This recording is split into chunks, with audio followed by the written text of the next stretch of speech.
Dalam kehidupannya, Syekh Siti Jenar dikenal sebagai seorang penyebar ajaran Sasahidan yang berpijak pada konsep manunggaling Kawula Gusti.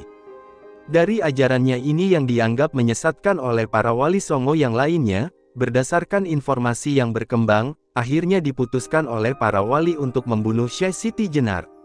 Eksekusi mati terhadap Syekh Siti Jenar berlangsung di halaman Masjid Agung Cirebon secara terbuka, sehingga semua masyarakat dapat menyaksikan eksekusi tersebut. Menurut cerita rakyat pula, sebelum eksekusi berlangsung, sempat ada kejadian mencengangkan. Yakni saat keris Ki Kantanaga dihujamkan ke tubuh Syekh Siti Jenar, terdengar suara keras seperti beradunya kedua besi yang sangat besar. Lalu para wali saling tersenyum sambil berkata, "Masa ada Allah seperti besi?" Syekh Siti Jenar kemudian menjawab, "Coba, tusuklah sekali lagi." Ketika tusukan kedua, Syekh Siti Jenar menghilang, tidak ada wujud jasadnya. Para wali berkata kembali, "Masa matinya Allah seperti itu?" Secepat kilat Syekh Siti Jenar menampakkan diri kembali, sambil berkata, "Coba, tusuklah sekali lagi."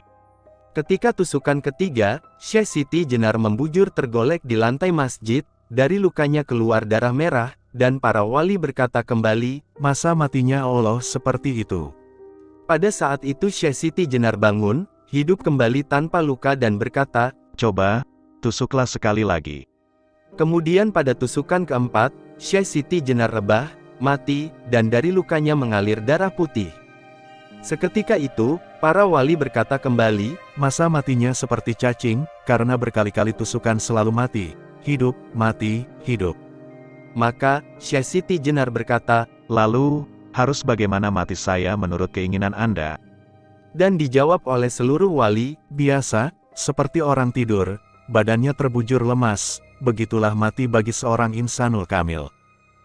Sesudah itu, ditusuklah jasadnya dan wafatlah Syekh Siti Jenar seperti umumnya manusia, jasadnya mengecil sebesar kuncup bunga melati dan baunya semerbak mewangi bau harumnya melati, wallahu alam bisawab. Wafatnya Syekh Siti Jenar hingga kini masih menjadi sebuah misteri tanpa tahu mana sebenarnya kisah kematiannya yang asli. Bahkan di mana makam Syekh Siti Jenar yang asli pun hingga kini menjadi sebuah misteri yang sangat sulit untuk diungkapkan. Makam Syekh Siti Jenar tidak seperti makam-makam wali songo lainnya yang jelas letak bangunan beserta kisah-kisah yang melingkarinya. Karena petilasan atau makam yang diyakini sebagai keberadaan makam Syekh Siti Jenar memang terdapat beberapa versi. Selain di Cirebon bahkan ada juga yang menyebutkan berada di Jawa Tengah, Jawa Timur hingga Kalimantan. Hal ini terjadi karena dari beberapa sumber sejarah berbeda dalam menuliskan sejarah tentang kematian Syekh Siti Jenar. 1. Dalam carita Purwaka Caruban Nagari dikisahkan, setelah Syekh Siti Jenar dihukum mati, dia dimakamkan di pemakaman Mandala Anggaraksa, di Cirebon. 2. Di sisi lain, makam Syekh Siti Jenar berada di Desa Kemlaten, Kecamatan Harjamukti, Cirebon. Ini terkait erat dengan sejarah penamaan Kemlaten, yang tak jauh dari situs petilasan Sunan Kalijaga. Bentuk makamnya sederhana, hanya berupa satu cungkup kuburan 180 x 90 cm yang dipayungi kelambu putih. Keterangan carita Purwaka Caruban Nagari yang menerangkan asal kata Desa Kemlaten dari kata melati atau bau wangi bunga melati yang keluar dari jasad Syekh Siti Jenar ketika makamnya dibongkar. Ada yang menyebut bahwa jenazahnya berubah menjadi mawar hitam. Ada pula yang mengatakan bahwa Sunan Gunung Jati mengganti jasadnya dengan seekor anjing hitam.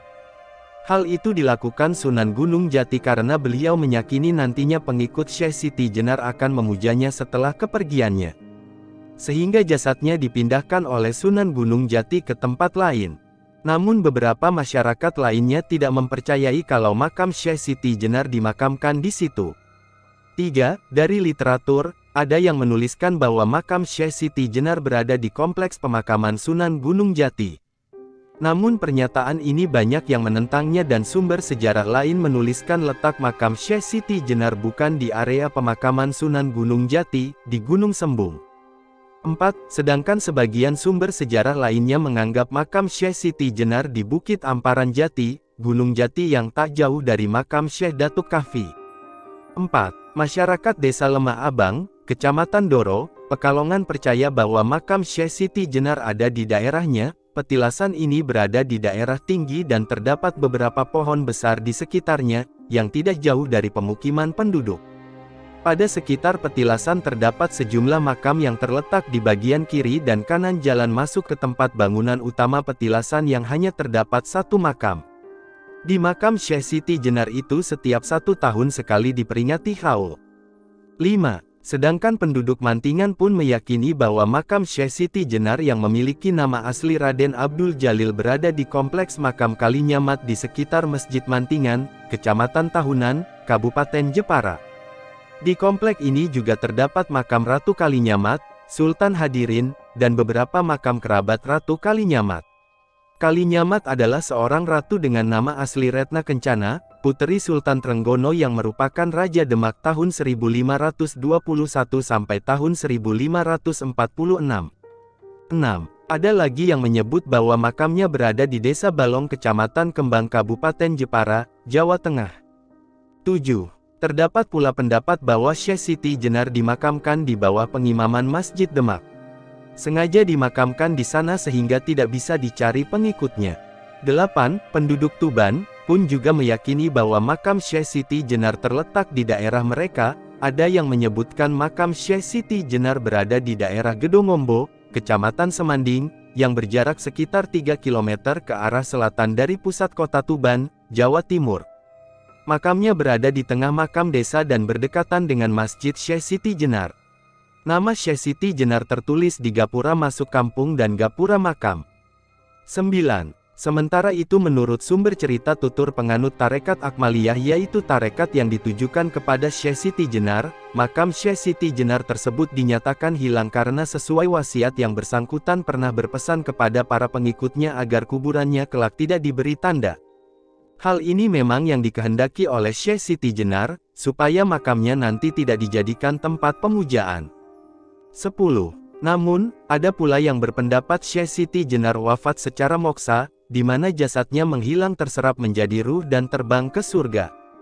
11. Muhammad Solihin dalam bukunya yang berjudul, Ternyata Syekh Siti Jenar Tidak Dieksekusi Wali Songo, dan diterbit oleh Erlangga pada 2001 menjelaskan bahwa kematian Syekh Siti Jenar cukup wajar. Dalam buku itu sesungguhnya yang dihukum mati oleh para wali adalah kedua murid Syekh Siti Jenar yang bernama San Ali Ansar dan Hasan Ali.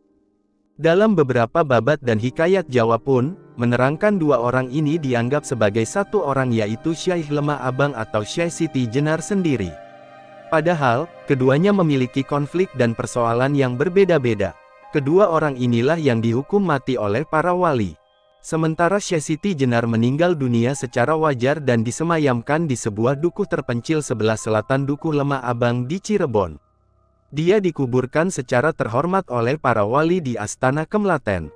12. Adanya berita penemuan makam Syekh Siti Jenar di area Masjid Botosari, di Desa Kedungsari Kecamatan Tarokan, Kabupaten Kediri, sekitar tahun 2008 lalu, yang berawal dari mimpi Gus Anggi Kediri, bahwa di sekitar Masjid Botosari terpendam makam kuno dalam tanah. Ada pula orang dari Solo Jawa Tengah dan beberapa orang yang mengetahui dan menyampaikan kepada pengurus Masjid Botosari, kalau di area masjid tersebut terdapat makam seorang aulia, atau waliullah yang terpendam di dalam tanah. Profesor Dr. Hasanus Simon juga menyebutkan dalam bukunya mengenai pendapat Rinkes DA yang bersumber dari tulisan tangan Raden Ngabei Suradipura, yang mengatakan bahwa Syekh Siti Jenar adalah anak Sunan Gunung Jati yang demikian besar minat dan tekunnya mengaji berbagai ilmu keislaman, terutama ilmu mistik. Lalu Syekh Siti Jenar berguru kepada Sunan Ampel, karena cintanya pada pelajaran hingga tidak mau menikah. Setamat sekolah di Ampel Denta, beliau pun menetap di daerah Kediri. 13. Konon beliau juga pernah singgah ke Banyuwangi, tepatnya di Dusun Sukorejo, Desa Lemah Abang, Kecamatan Singojuru. Menurut cerita warga, petilasan Syekh Siti Jenar berada di Komplek Pemakaman Lastono, merupakan tempat makam-makam para bangsawan Kerajaan Blambangan.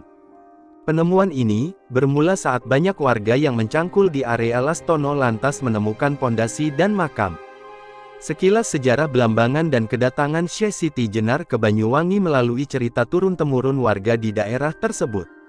Bahwa kedatang Syekh Siti Jenar ke Banyuwangi bukan untuk menyebarkan agama. melainkan untuk bertapa dan menenangkan diri. Namun meski tidak ada makam yang benar-benar akurat sebagai makam Syekh Siti Jenar, masyarakat tetap menjadikan makam-makam yang ada dijadikan sebagai tempat berziarah. Masyarakat memiliki keyakinan bahwa Syekh Siti Jenar memiliki keramat yang sangat luar biasa. Maka walaupun secara catatan sejarah berbeda-beda, mereka tetap menziarahi makam Syekh Siti Jenar sesuai yang mereka yakini masing-masing, wallahu alam bisawab.